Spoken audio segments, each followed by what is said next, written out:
Voyage to go, history. Life is a journey. Being part of it is everything. Hello, my name is Jessica.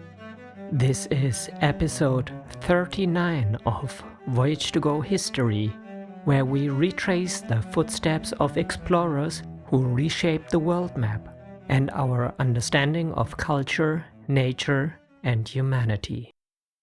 Today, we continue the real-life journey of Georg Forster, a 17-year-old German who sailed with his father and Captain James Cook in the 1770s. Forster's travelogue is one of the most remarkable eyewitness accounts of the Enlightenment era. I've translated his writings into modern English and will occasionally add historical background to help bring his world to life.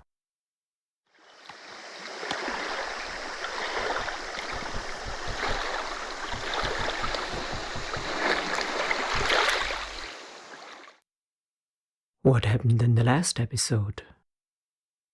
In the previous episode, Captain Cook and his crew anchored off the coast of Easter Island. As they began their first interactions with the locals, they were met with curiosity and restraint.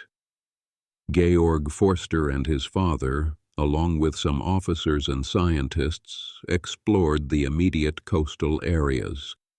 They encountered small groups of islanders who traded sweet potatoes, chickens, and finely carved wooden figures.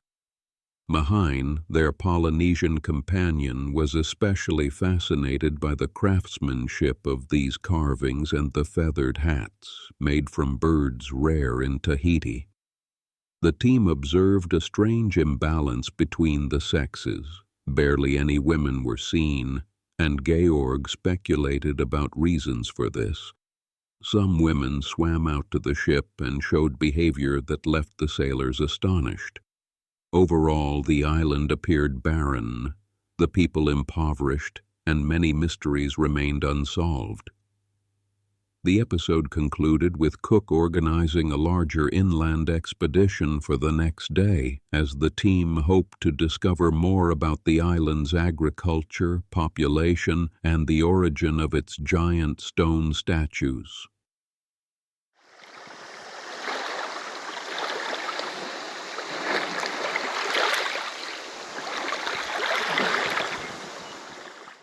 Wednesday, March 16th. 1774, Easter Island, Rapa Nui. The next morning, a boat was sent ashore to take on water. Since there was no wind, a second boat departed to increase the stock of potatoes by trading with the locals.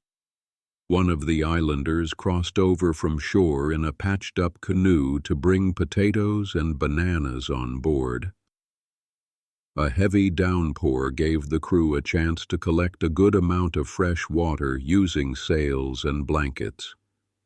In the afternoon, another boat went ashore. By evening, the wind picked up, and a cannon was fired. The boat immediately returned, and the ships set sail, heading from northwest to west. There had been hopes of finding a good place here for supplies and trade, but those hopes had been dashed. The only notable item was sweet potatoes. After distributing the supply evenly, the crew could only make a few small meals from them. Bananas, yams, and sugarcane were so scarce that they were hardly worth trading for. The number of chickens they received was fewer than 50, and even those were of a very small kind. Even the water taken on here was limited and had a poor taste. Still, these meager supplies came at the right time and helped the crew avoid more severe cases of scurvy and bile disorders until a better provisioning spot could be reached. Given the pitiful condition of the islanders, it was astonishing that they gave away so much of their food, even though cultivating it must have been extremely laborious for them. The hard, infertile soil, the small number of domesticated animals, and the lack of fish traps and other gear severely limited their means of subsistence, making life difficult and uncertain. Nevertheless, curiosity about unfamiliar objects and peculiar items led them to part with some of their already meager supplies, without regard for their own pressing needs. In this behavior, as in many other aspects, they resembled the inhabitants of New Zealand, Tahiti, and the Friendly Islands, who appeared to share the same origins. Their facial features so closely resembled those of other peoples that one could immediately recognize the shared character of their nation.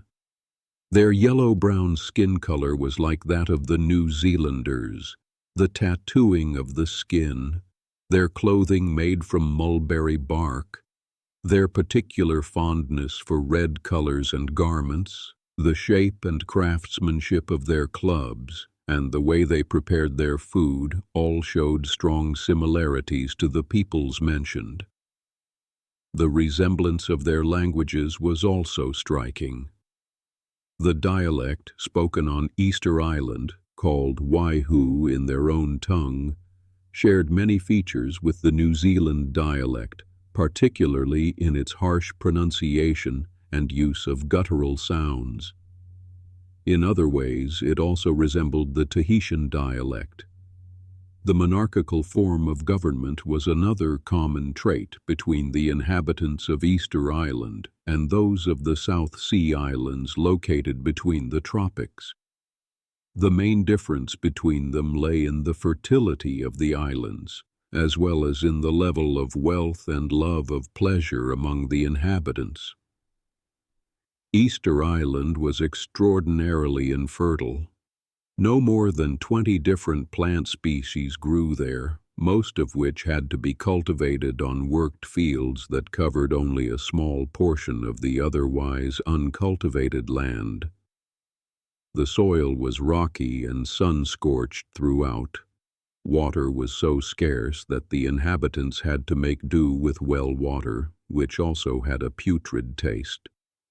Some members of the crew even observed the locals occasionally drinking seawater to quench their thirst. These conditions clearly had a particular impact on the physical condition of the people. The inhabitants were thin, their muscles hard and stiff. They lived in great poverty, were poorly nourished, and went about nearly naked. Their only protection consisted of head coverings, usually feathered caps, to shield themselves from the heat. The rest of their faces were often tattooed or painted. Their sense of decency differed greatly from that of clothed peoples. Beards and hair were trimmed for hygienic reasons, much like the custom on Tonga Tabu. However, they seemed less affected by skin rashes than the people of that island. The king of this people appeared to enjoy no special privileges over his subjects. At least, there were no visible signs of such. No insight into the religion of the inhabitants could be gained during the brief stay, as abstract beliefs were difficult to discern. The large statues, seemingly erected in memory of their kings, strongly resembled the wooden figures, called teas, placed at the burial sites of the nobles in Tahiti. However, there was no indication that these statues served as idols, contrary to what Roggewein's crew had claimed.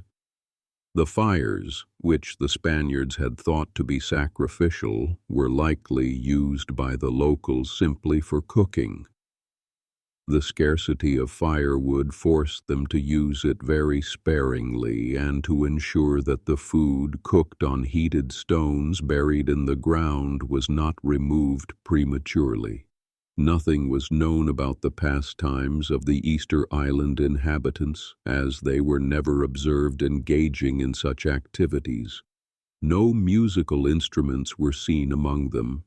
Still, they did not seem entirely without them, for Maru Wahai, who slept on board, often spoke of dancing whenever his worries about his safety were eased. The inhabitants were by no means a warlike people. Their small numbers and widespread poverty made internal unrest unlikely. Nor was it imaginable that they engaged in wars with other islands, as there was no known island nearby or in regular contact with them. The locals gave no clear information on this matter. Interestingly, they possessed various weapons similar to those of the New Zealanders, although it remained unclear what they used them for. On this point, too, no further insights could be gained. If one assumed that Easter Island had once been devastated by volcanic activity, as previously suggested, then its inhabitants were all the more to be pitied. They may have retained memories of comforts and advantages they once possessed, and the present deprivation would only have made those memories more bitter. Maheen often lamented their poverty and showed more compassion for them than for the New Zealanders, since the people of Easter Island were even poorer and suffered greater hardship. He added another note to his journal and always remembered Easter Island with the words, "Tata mai tai wenua ino," which meant, "The people are good, but the land is very miserable." In New Zealand, it was the land rather than the people that had impressed him. His sympathy spoke of a warm heart, filled with genuine humanity. His views were generally sound, for he was uncorrupted, sharp-minded, and, despite his lack of formal education, free from many prejudices. As they departed from Easter Island, the weather was extremely humid, and the wind was so faint that by midday the following day the ships were still within sight of the island, barely 28 kilometers from shore. Captain Cook suffered a relapse of his bilious fever, having overexerted himself during the peak midday heat while ashore. Those who had undertaken the long and arduous march across the island developed blisters on their faces from the intense sunlight. These became increasingly painful by the day as the skin began to peel. Although their time on land had been brief and they had enjoyed only a limited amount of fresh greens, those suffering from scurvy had nonetheless shown marked improvement. Some now complained only of fatigue. The scarcer the provisions on Easter Island had been, the greater now was the anticipation for the Marquesas Islands, toward which they were now heading. Fortunately, on the next day, March 18th, a strong and steady wind set in. This gave the crew renewed hope and fresh courage, both of which had greatly diminished over the past few months. However, the joy was short-lived. Just a few days later, several crew members began falling ill again. Most complained of constipation and bilious fever, diseases that often proved fatal in hot climates. Unfortunately, the ship's surgeon was among the sick, worsening the situation. To make matters worse, the patients' weakened stomachs couldn't tolerate the sweet potatoes, the only fresh food left on board. On March 24th, under the 17th degree of southern latitude, they were caught in a calm that worsened the suffering of the sick. Their condition deteriorated noticeably, and even Captain Cook had to return to bed due to alarming symptoms. In the afternoon, however, a favorable wind returned and steadily picked up over the next few days. The air became pleasantly cooler, which had a beneficial effect on the sick. Some of them, now half recovered, came back on deck and attempted to walk again, or rather shuffle around as best they could given their weakness. Georg's father had the last Tahitian dog on board slaughtered, in order to provide Captain Cook with broth and fresh meat for several days. Cook could not eat any of the regular ship's provisions, and everyone considered it a stroke of luck to be able to contribute to the recovery of the man on whom the success of the journey so heavily depended. Since departing Easter Island, they had seen tropical birds and petrels daily, and often startled schools of flying fish leaping from the water. On March 27th, these fish appeared in particularly great numbers. However, all of them were small. The largest was barely the length of a finger, and the smallest measured only 3 to 4 centimeters. At this time, they were located at noon at 13 degrees, 13 minutes south latitude. Following the calm on March 24th, a steady and strong east wind set in, which greatly favored the ship's course. The weather was so clear that the seawater, often linked to the brightness of the air, took on a radiant blue hue. Dorados, bonitos, and sharks were frequently sighted, and various birds hunting for flying fish added life to the view. One great advantage was the moderated heat made more bearable by the swift movement of air. This allowed people to move about the deck comfortably, which at least slightly lifted the crew's spirits. The sick, who were now living almost entirely on wind and hope, had hardly anything left that could bring them comfort or strength. The supply of fresh plants and herbs from Easter Island was exhausted. The only choice was to either eat the poor-quality salted meat which had lost its flavor and nutrients over the course of the 3-year voyage, or settle for small portions of dry bread and hunger. The longing to leave these hardships behind grew with each passing day. The mood on board fluctuated according to the strength of the wind, which made the thermometer of hope rise or fall. All available information on Mendaña's voyages was carefully reviewed.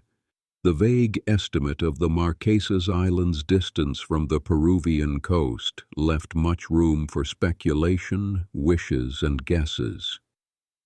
For 5 days, the crew sailed through various positions that the ship's geographers had associated with the islands. Some of the travelers, either wise enough to keep their opinions to themselves or honest enough to admit that the old accounts were too imprecise to base a theory on, mocked the failed calculations. One hope after another seemed to literally sink into the sea. During the voyage, they experienced some beautiful evenings. On April 3rd at sunset, they particularly noted that the sky and clouds were glowing in a variety of green shades. A similar observation had previously been made by Frisier. Such phenomena were not unusual, however, as they often occurred when the air between the tropics was heavy with haze. On the same day, they caught a small suckerfish, Echinus remora, that had attached itself to a flying fish used as bait on a line. It was thus mistaken to believe that these creatures attach themselves only to sharks. At the same time, they observed a large fish from the ray family, referred to by some writers as a sea devil. It closely resembled the one they had seen on September 1st, 1772 in the Atlantic. The number of noddies, frigate birds, and tropic birds increased daily as they sailed farther west, approaching the islands they hoped to find. Finally, on the afternoon of April 6th, they sighted a small, steep island. However, it was partially shrouded in mist, which grew thicker as they drew closer. It was therefore not yet possible to examine the land more closely or to determine whether it might offer provisions. Quiros, regarded as the author of the 1595 voyage undertaken by the Spanish Captain General Don Alvaro Mendana de Neira, had left behind a favorable description of this island group. At the time, the islands were named Islands of the Marqués de Mendoza, in honor of the Viceroy of Peru, Don Garcia Hurtado de Mendoza, Marquis of Cañete, who had initiated the expedition. They studied this account carefully, hoping to gain a clearer idea of the land that now lay before them and held their full attention. The following morning they were eager to set sail for the land. Although the air was filled with mist, they were still able to distinguish the different islands which had been named Dominica, San Pedro, and San Cristina by the Spanish. They also became convinced that the steep island they had first encountered had not been noticed by Mendana. Captain Cook therefore named it Hood's Island in honor of the young sailor who had been the first to spot it from their ship. Dominica, a high and mountainous island with an extremely steep and barren northeastern tip, lay closest to them. On its northern side there were several forested valleys and here and there scattered huts. As soon as the fog lifted, they discovered many tower-like pointed rock formations, along with some hollow mountain peaks in the middle of the island. These seemed to indicate that volcanic activity and earthquakes had played a major role in shaping the island's current form and condition. The entire eastern part of the island consisted of a terrifyingly steep, high wall of rock, presenting the eye with alternating jagged mountain peaks and torn-open chasms. San Pedro was a small island of lesser height. However, it appeared neither particularly fertile nor densely populated. San Cristina, on the other hand, which lay furthest to the west, seemed the most promising of them all. Although it was also high and steep, there were several valleys that opened toward the sea, and the forests reached all the way to the mountain peaks.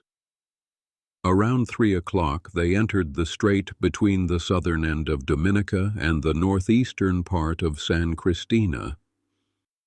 Here the passage was roughly 2 miles wide.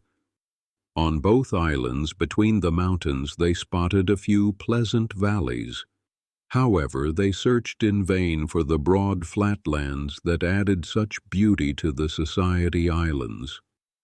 Even so, the coast of San Cristina looked so charming that it filled them and any other equally worn-out sailors with new hope. They passed several small bays where the surf crashed heavily against the shore. The projecting points of 2 of these bays enclosed a valley that impressed them greatly, thanks to its beautiful forests, cultivated areas, and the bright green of its fertile soil. Along the beach, they saw a few of the islanders running back and forth, staring at the ship with curiosity. Some launched their canoes into the water and tried to follow them. But the strong wind drove the ship forward so quickly that the canoes were soon left far behind. On the western side of the island they found a lovely harbor and longed to drop anchor there. But just as they turned to sail into it, a powerful gust of wind came rushing down over the high mountains with such force that the ship heeled over sharply. The middle topgallant yard was lost, and they narrowly escaped the danger of running aground at the southern point of the harbor. After they had re-rigged the sails, they managed to tack safely into the bay and dropped anchor around 5 o'clock near the entrance of the harbor. During the squall, about 15 canoes had set out from different parts of the coast and had been driven close to the ship. Some were double canoes with 15 paddlers, while others were smaller, carrying about 3 to 7 men. As soon as the anchors were dropped, they invited the islanders on board using various signs of friendship and spoke to them in the Tahitian language. However, the islanders didn't dare approach until they were right next to the ship in their canoes and offered some pepper roots as a sign of peace, just as was customary on the Society and Friendly Islands. The plant mentioned here is kava, also known as awa or yakuna. in different parts of Polynesia and Melanesia. What the voyagers called pepper roots were the roots of Piper methysticum, a member of the pepper family. The islanders prepared a drink from these roots with calming, mildly narcotic effects. It played a central role in ritual life across the Pacific. Sharing kava was not only an act of hospitality, but also a way of sealing alliances, easing tensions, and creating trust between strangers. For Georg Forster and his companions, the gift of these roots was immediately recognizable. They had already seen the same custom on Tahiti and Tonga, where kava ceremonies marked both festive occasions and moments of diplomacy. By offering kava roots to the newcomers, the islanders were sending a clear message. We come in peace, we seek friendship, and we acknowledge shared ritual practice. An interesting detail is that early European observers often misunderstood kava. Some saw it merely as intoxicant, while others dismissed it as a curiosity. Yet its importance to Pacific societies was immense. In fact, in Tonga, entire gatherings were structured around the preparation and drinking of kava, with strict social hierarchies reflected in the order of serving. Even Captain Cook himself once participated in a kava ceremony, though he reportedly found the taste unpleasant. So when the islanders offered pepper roots at the ship's side, it was not a trivial gift. It was a deeply symbolic gesture of peace and mutual recognition, rooted in a tradition that had bound communities together across the Pacific for centuries. Captain Cook believed he had noticed that each canoe carried a pile of stones and that all the men on board wore slings tied around their heads. Once the peace offerings were tied to the rigging, the islanders began to trade. In exchange for nails, they sold fresh fish and large, fully ripe breadfruits which brought great joy to everyone on board. The islanders were well built, handsome people with yellowish or light brown skin, though their many tattoos gave them a darker appearance. They were completely naked, wearing only a small cloth around the hips, similar to what was worn in Tahiti. Their beards and hair were shiny and black. Their language resembled Tahitian more than other South Sea dialects, but they couldn't pronounce the letter R. Their canoes were very narrow, made from planks sewn together with great skill. The paddles resembled those from Tahiti and had a rounded knob at the top. They primarily asked for pigs and requested that some be brought to them. By evening, they had the pleasure of seeing one beside the ship, and it was traded for a knife. As night fell, the canoes disappeared, following the usual custom of South Sea peoples who were never tempted to stay awake all night, not even at the extraordinary sight of a European ship. The valleys around their anchorage were full of trees, and everything seemed to confirm their suspicion based on Spanish reports that they had anchored in the bay known as Madre de Dios. According to astronomical observations, it lay at 9 degrees 55 minutes south latitude and 139 degrees 8 minutes west longitude. As they looked inland, they saw many fires lighting up the landscape, which led them to conclude that the island must be densely populated. The next morning they enjoyed the view of the land far better than the day before, when clouds had obscured it. On the southern side, a steep, inaccessible peak rose sharply. The entire northern side consisted of a black, burned-looking mountain. Its rock along the shoreline appeared hollowed out and weathered, while the upper slopes were covered in casuarina bushes. At the back of the bay stood a high mountain with a flat summit that resembled Table Mountain near the Cape of Good Hope. Several forested valleys led from the shore on either side toward this peak, which appeared very steep. On the summit they spotted a row of poles or palisades that looked like a kind of fortification and were tightly connected. Inside the enclosure, they observed something through the spyglass that looked like dwellings of the local people. The Spanish seem to have called these structures fortresses, but they bore a striking resemblance to the hippas of New Zealand, which were also built on high rocks and surrounded by palisades.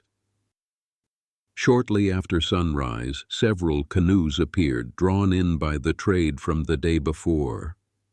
The islanders offered large amounts of breadfruit in exchange for small nails. They also brought bananas to sell and initially showed great honesty in their dealings. Still, none of them had the courage to come aboard. Before long, it became clear that their way of thinking was almost identical to that of the Tahitians. Some began openly trying to deceive the crew, taking the nails they had agreed to trade for breadfruit, but then holding back the fruit. The captain decided it was necessary to earn the respect of the people and to make the cheaters afraid. He ordered a musket fired over their heads. The loud and unexpected bang had the desired effect. The islanders, clearly startled, quickly handed over the breadfruit they had tried to keep. After selling their goods, a few came aboard, more out of curiosity than for trade. Just as the captain was preparing to get into the boat with Georg's father, one of the islanders noticed that the large iron bar to which the boarding rope was fastened had come loose. Suddenly he grabbed it, jumped overboard, and swam, despite its weight, swiftly back to his canoe to carry off the stolen item. As soon as Captain Cook, who was just about to board the boat, heard about the theft, he ordered a musket fired over the thief's head and attempted to circle the ship with the boat to retrieve the bar. The shot was fired, but the islander showed no sign of fear. On the contrary, he looked around calmly. So the captain, now leaving the ship himself, ordered a second shot, but again it had no effect. At that moment, an officer came on deck and, angered by the man's boldness, seized a firearm and shot the islander dead on the spot. As the man fell, his terrified companion immediately threw the iron bar, cause of the tragedy, into the sea. The captain, who had just arrived with the boat, came too late to prevent any of it. With sorrow he watched as the other islander scooped up the blood of his fallen companion from the canoe and then fled with the remaining canoes toward shore. Now all the islanders had left them and were seen on the beach, pulling the canoe through the surf and carrying the dead body into the forest. Soon after, the sound of drumming could be heard, and a large group of warriors appeared, armed with spears and clubs. The sight gave them more reason to fear danger than to hope for further provisions. It was deeply regrettable that the unlucky impulsiveness of one of their fellow travelers, who hadn't even properly understood what had happened, had cost the islander his life so unfairly. The first explorers and conquerors of America had often and rightly been accused of cruelty for treating the unfortunate peoples of that continent not as fellow humans, but as animals to be hunted for sport. But who would have thought that in their so-called enlightened times, prejudice and rashness would harm the peoples of the South Seas in much the same way? Mahane couldn't hold back his tears when he saw a man kill another over something so minor. His compassion was a humbling contrast to the so-called civilized Europeans who so often speak of humanity yet show so little of it in their hearts.